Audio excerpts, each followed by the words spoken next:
Mari kita bahas soal-soal di sesi 10. Yuk kita bahas soal nomor 1. Warna kuning, warna ini melambangkan keagungan dan kemuliaan Sultan Brunei. Garis diagonal hitam dan putih, yaitu dua garis ini melambangkan dua menteri terkemuka yang membantu Sultan dalam memerintah negara. Kemudian ada lambang kerajaan di tengah-tengah benderanya yaitu yang berwarna merah, ini mewakili kekuatan dan kedaulatan kerajaan Brunei Darussalam. Yuk kita bahas soal nomor 2. Pattimura, nama aslinya Thomas Matulesi, adalah pahlawan nasional Indonesia asal Maluku yang memimpin perlawanan rakyat melawan penjajahan Belanda dalam Perang Pattimura tahun 1817. Ia berhasil merebut benteng Dordrecht namun kemudian ditangkap dan digantung oleh Belanda pada 16 Desember 1817. Dan secara resmi dianugerahi gelar pahlawan nasional pada 6 November 1973. Setelah Inggris yang pernah menduduki Maluku, Belanda kembali berkuasa pada tahun 1816 dan menerapkan penindasan seperti monopoli perdagangan, kerja paksa, dan pajak yang memberatkan rakyat. Pattimura yang pernah menjadi sersan di militer Inggris dipilih oleh rakyat Maluku untuk memimpin perlawanan terhadap Belanda pada 7 Mei 1817. Di bawah kepemimpinannya, rakyat berhasil merebut benteng Dordrecht dari tangan Belanda pada 16 Mei 1817. Pasukan Pattimura kemudian kewalahan menghadapi serangan balasan Belanda yang lebih besar. Ia ditangkap dan dieksekusi dengan cara digantung pada 16 Desember 1817 di Ambon, gugur sebagai pahlawan. Yuk kita bahas soal nomor 3. Terilhami dari lambang elang kuno yang ditemukan di kuil-kuil Mesir zaman Firaun, Salahuddin Al-Ayyubi, Sultan Mesir pertama, mengadaptasi elang sebagai simbol kekuatan. Terdapat perisai dengan gambar bendera negara Palestina tepat pada dada burung elang Salahuddin tersebut yang menjadi simbol kedaulatan dan kemerdekaan negara ini.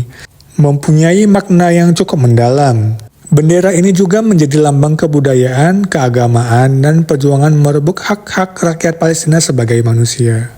Yuk kita bahas soal nomor 4. Ubur-ubur bernapas dengan permukaan tubuhnya, yaitu kulit. Ini berbeda dengan kebanyakan hewan air yang bernapas menggunakan insang atau paru-paru. Kulit hewan yang selalu berlendir atau basah akan memudahkan penyerapan oksigen dari udara. Di bawah permukaan kulit hewan tersebut terdapat pembuluh darah. Sistem pernapasan atau respirasi dengan kulit dimulai saat udara masuk melalui kulit. Oksigen yang sudah masuk ke tubuh ubur-ubur kemudian diikat oleh sel darah atau hemoglobin. Oleh sel darah, oksigen kemudian didistribusikan ke seluruh tubuhnya. Yuk kita bahas soal nomor 5. Sofifi adalah ibu kota Provinsi Maluku Utara, diresmikan sebagai pusat pemerintahan pada 4 Agustus 2010. Sebelumnya, ibu kota Maluku Utara adalah Ternate, karena kurangnya infrastruktur di Sofifi. Kota ini terletak di Pulau Halmahera dan merupakan bagian dari wilayah administratif Kota Tidore Kepulauan serta Kabupaten Halmahera Barat. Kedudukan Sofifi sebagai ibu kota provinsi sudah ditetapkan sejak pembentukan Maluku Utara pada tahun 1999.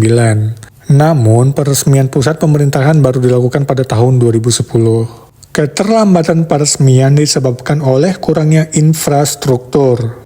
Namun, pengembangan infrastruktur seperti pelabuhan, jalan raya, dan sarana umum terus dilakukan untuk mendukung Sofifi sebagai pusat pemerintahan. Yuk kita bahas soal nomor 6. Hari Pers Nasional diperingati pada tanggal 9 Februari setiap tahunnya di Indonesia, bertepatan dengan hari lahirnya Persatuan Wartawan Indonesia atau disingkat PWI. Penetapan Hari Pers Nasional ini didasarkan pada Keputusan Presiden Nomor 5 Tahun 1985.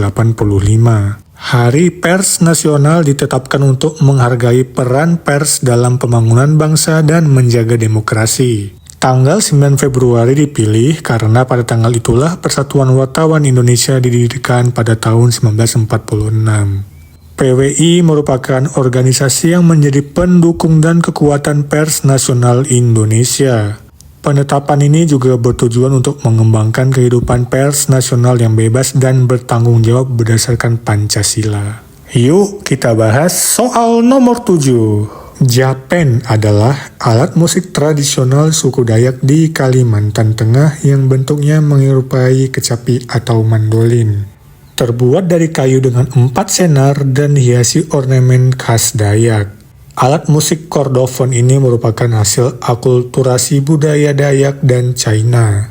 Sehingga nadanya pun terdengar mirip musik kebudayaan Tionghoa. Japen dimainkan dengan cara dipetik menggunakan jari-jari tangan. Yuk kita bahas soal nomor 8. Kota Serambi Mekah secara tradisional merujuk kepada Aceh, khususnya Banda Aceh. Karena perannya sebagai pintu gerbang penyebaran Islam dan pusat kegiatan keagamaan di Nusantara, serta tempat persinggahan jemaah haji dari Nusantara menuju Makkah pada masa lalu. Julukan ini diberikan kepada Aceh memiliki banyak persamaan dengan Makkah dalam hal nilai-nilai Islam dan hukum. Selain itu, Padang Panjang di Sumatera Barat juga dijuluki sebagai Serambi Mekahnya Sumatera Barat karena religiusitas dan peranannya sebagai pusat pendidikan Islam. Aceh adalah tempat berdirinya kerajaan Islam pertama di Nusantara atau yang biasa kita kenal Samudra Pasai. Dan wilayah pertama yang menerima Islam, menjadikannya gerbang masuk Islam di Indonesia. Yuk kita bahas soal nomor 9. Rumah Limas berasal dari Provinsi Sumatera Selatan yang merupakan rumah panggung bertingkat dengan atap berbentuk limas dan memiliki filosofi serta makna mendalam pada setiap lantainya. Ciri paling menonjol adalah atapnya yang berbentuk limas menyerupai piramida atau bangun ruang limas. Rumah ini dibangun di atas tiang kayu, berfungsi sebagai rumah panggung yang disebut juga rumah bari atau rumah lama. Terdapat undakan atau kekijing yang menunjukkan tingkat-tingkat ketinggian lantai yang berbeda, dengan setiap tingkatan memiliki makna filosofis tersendiri. Nama Limas bermakna 5 emas yang melambangkan keagungan, rukun, dan damai, sopan santun, aman dan subur, serta makmur dan sejahtera. Yuk kita bahas soal nomor 10. Pencipta lagu Halo Halo Bandung adalah Ismail Marzuki, seorang komponis legenda Indonesia yang menciptakan lagu ini pada tahun 1946. Lagu ini terinspirasi dari peristiwa sejarah Bandung Lautan Api dan semangat perjuangan rakyat kota Bandung. Lirik lagu ini juga terinspirasi oleh pengalaman Ismail Marzuki yang harus mengungsi bersama istrinya Eulis Juraidah ke Bandung untuk menghindari pendudukan tentara Inggris dan Belanda di Jakarta. Namun sayangnya tak lama setelah mereka menetap di Bandung, datang ultimatum dari pihak Inggris yang memerintahkan para pejuang Indonesia untuk segera meninggalkan kota tersebut. Pasukan Republik Indonesia kemudian dengan berat hati meninggalkan Bandung setelah sebelumnya membakar bangunan-bangunan penting di pusat kota Bandung. Selamat kepada pemenang untuk di sesi ini. Kamu berhak mendapatkan uang tunai Rp150.000. Silahkan klaim hadiahnya sesuai dengan format yang sudah kami jelaskan di video paling awal kami upload. Dan pada peraturan yang baru, kemudian kirimkan ke email pada video sebelumnya ya.